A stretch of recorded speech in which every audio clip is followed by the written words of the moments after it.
नमस्कार मित्रांनो, श्री मराठी स्टोरीमध्ये आपल्या सर्वांचं मनपूर्वक स्वागत आहे. न कळत जुळले प्रेम भाग 9. स्थळ नाशिक. पाटलांच्या घरी. विजयराव म्हणाले, प्रिया, अगं आवरले का? पोरं कधी येतील? प्रियाताई म्हणाली, हो हो आवरले हो.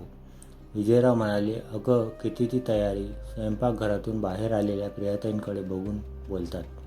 प्रियाताई म्हणाली, अहो पूजेचे ताट तयार करत होते. लेक इतक्या दिवसांनी घरी येते तर तिला ओवाळायला नको का? तेवढ्यात सोफ्यावर बसलेली श्रेया मध्येच बोलते. श्रेया म्हणाली, मम्मी, अगं तुझी लेक पुण्याहून येत आहे, बॉर्डरवरूनही. प्रियाताई म्हणाली, बोललीस? तेच म्हणत होते मी की ही चेन्नई एक्सप्रेस अजून कशी कुठे कळमडली नाही. रागात तिच्याकडे बघतात. विजयराव म्हणाले, तू नको लक्ष देऊ प्रिया तिच्याकडे. श्रेयाला डोळा मारत. श्रेया म्हणाली, हो मम्मी, तू फक्त पप्पांवर कॉन्सन्ट्रेट कर. पप्पांकडे बघत डोळा मारते आणि बोलते. प्रियाताई म्हणाली, श्रेया गप्प बस. आणि तुम्ही काय हो तिला साथ देताय? विजयराव म्हणाले, अगं ऐक तरी मी काय म्हणतो. प्रियाताईकडे बघून बोलतात. प्रियाताई म्हणाली, राहू द्या, काहीच नका बोलू माझ्याशी. तेवढ्यात श्रेया मध्येच बोलते.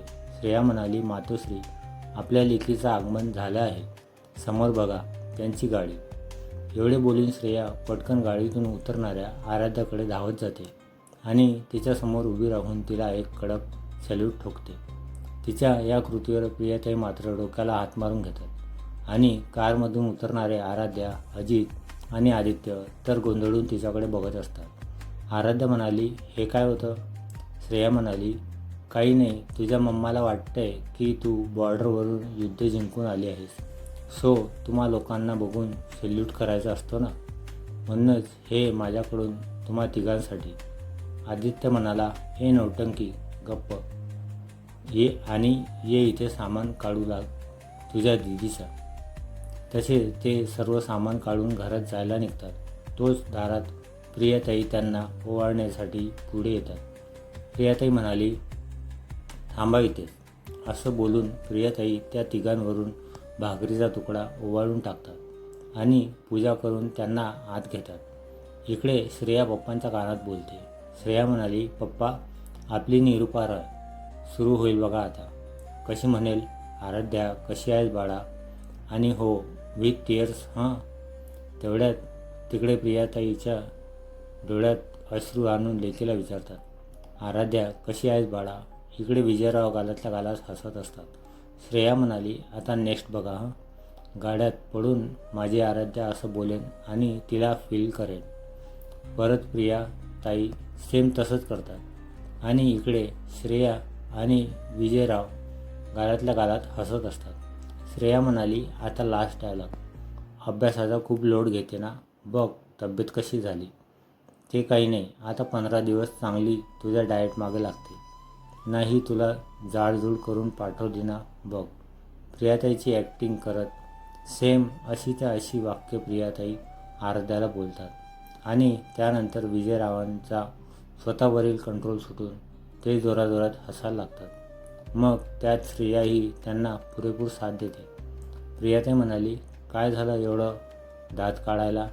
त्या दोघांकडे बघून बोलतात. विजयराव म्हणाले, काही नाही, तुझी ही लहान लेक तुझी गुणगान गात होती. असं बोलून परत गालातल्या गालात हसायला लागतात. प्रियाताई म्हणाली, चला मुलांनो, फ्रेश व्हा तुम्ही. ह्यांचं असंच चालू राहील. आलेल्या त्या तिघांकडे बघून म्हणतात. तेवढ्यात सर्वजण फ्रेश होण्यासाठी निघून जातात. प्रियाताई विजयराव आणि श्रेयाकडे येत बोलतात. प्रियाताई म्हणाली, काय चाललं होतं तुमचं मगाशी? तुम्हा दोघांना काय वाटतं, मला कळत नाही काही? माझी ॲक्टिंग करत होतीस ना? थांब आता, डायनिंग टेबलवर ये जेवायला, तेव्हा तुला सांगते तुझी मम्मी काय चीज आहे.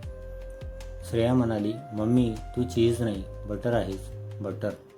बघ, एक टिशी दिली की कशी मेल्ट होते. श्रेया प्रियाताईच्या गालावर किस करत बोलते. तशा प्रियाताई हसतात. विजयराव म्हणाले, नाही ग, ती खूप स्वीट आहे, मी टेस्ट केलं आहे ना तिला. प्रियाताई म्हणाली, पुरेच आवडपणा. निघा आता दोघेही, काम नाहीत ना दोघांना. माझा आकाशात तेवढा शांत आहे फक्त, नाहीतर तुम्ही दोघेही कहर आहात नुसते. त्या दोघांकडे कटाक्ष टाकत बोलतात. सायंकाळी स्वयंपाकघरात आराध्या म्हणाली, मम्मा, वाव यार, काय सुंदर वास येतोय. माझी फेवरेट आलू मटर केली आहेस ना? आणि हे काय, बासुंदी पण? वाव, आता तर मला कधी एकदा जेवती असं झालंय. प्रियाताईंना मागून मिठीत घेत बोलते. प्रियाताई म्हणाली, मग माझी लेक एवढ्या दिवसांनी घरी आली आहे, मग लाड नको का करायला? आराध्या म्हणाली, हो, but mamma, there is one problem. प्रियाताई म्हणाली, का गं, काय झालं? आराध्या म्हणाली, ॲक्च्युली मम्मा, आदित्यला आलू मटर चालणार नाही. प्रियाताई म्हणाली, का गं, आवडत नाही का त्याला? आराध्या म्हणाली, नाही तसं नाही, बट यू नो ना, he is health conscious, so आलू म्हणजे calories and he avoid high calorie food. So तू एक काम कर, त्याच्यासाठी काही साधं जेवण बनव. प्रियाताई म्हणाली, नको, काही साधं, किती दिवसांनी आलाय आणि साधं देऊ का त्याला? बरं तू सांग, काय आवडेल त्याला जेवणात? आराध्या म्हणाली, mamma, he likes paneer very much, so त्या रिलेट काहीतरी बनव, ओके? प्रियाताई म्हणाली, ठीक आहे, जरा यांना बोलाव. आराध्या मागं वळते तर तिला तिचे पप्पा येताना दिसतात. विजयराव म्हणाले, ऐकलंय मी सर्व, जातोय पनीर आणण्यासाठी, तोवर बाकीची तयारी करायला घ्या. तेवढ्यात त्यांच्या कानावर आदित्यचा आवाज पडतो. आराध्या, माझा परफ्यूम सापडत नाही आहे. आराध्या म्हणाली, ह्या मुलांचं ना काहीच खरं नाही. बॅग पॅक पण आपणच करायची आणि वस्तू शोधण्याची तसदी पण नाही घ्यायची, तेही आपणच करा. गॉड. तिच्या मम्मा पप्पांकडे बघून बोलते. विजयराव म्हणाले, जा गं, त्याला काय हवं नको ते बघ. शीतलताई खरंच बोलतात, त्यांचं कुठलंही काम तुझ्याशिवाय होत नाही. With smile. आराध्या म्हणाली, आलेच. दोघांकडे बघून चालली जाते. विजयराव आणि प्रियाताई एकमेकांकडे बघून स्मित करतात. विजयराव म्हणाले, तुला पण शीतलताई सुभद्रा जे म्हणाले ते योग्य वाटतंय का? कारण मला तर पटतंय त्यांचं म्हणणं. प्रियाताई म्हणाली, मलाही. विजयरावांना स्माईल देत विजयराव म्हणाले, मग बोलायचं का त्यांच्याशी? प्रियाताई म्हणाली, आज नको, अजून 3-4 दिवस आहेत ती. विजयराव म्हणाले, बघ ना, 15 दिवस राहील असं सांगून आलेली आहे आणि आता सुभद्रावांचा फोन आला तर म्हणते कशी, येते 5-6 दिवसात लगेच. प्रियाताई म्हणाली, खरंच आपली आराध्या साखरेसारखी विरघळली आहे त्या घरात. म्हणूनच मला वाटतंय की आपण त्यांच्या बोलण्याचा विचार करायला हवा. विजयराव म्हणाले, बघू. इकडे आदित्यचा परफ्यूम शोधत असतानाच अचानक रूममध्ये आकाश आला आणि आराध्याला मिठी मारली. आराध्या म्हणाली, आला लाडोबा, कधीची वाट बघत होती मी. आकाश म्हणाला, मिस यू सो मच दीदी. And hold on, where is Aditya Aditya बाथरूममधून बाहेर येत बोलतो, आहे इथेच आहे.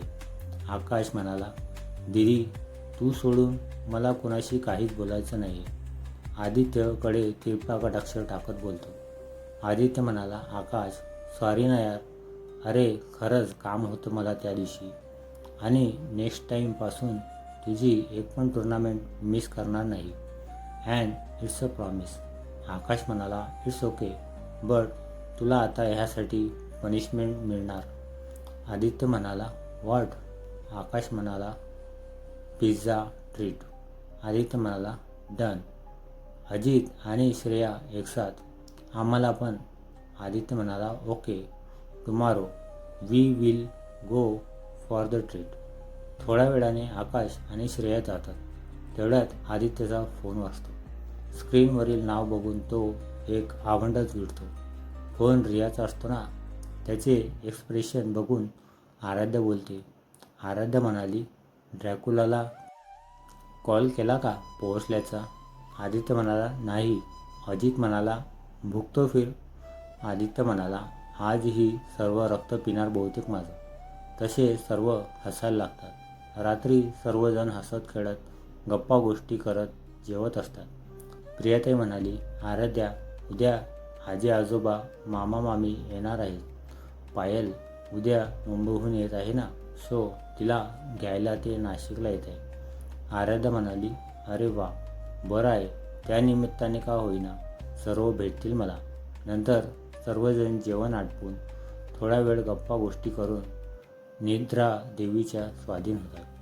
Next morning. स्थळ Delhi. In Sonar mansion on dining table. Vikasrao म्हणाले, कधी आलास? अभिकडे बघत बोलतात.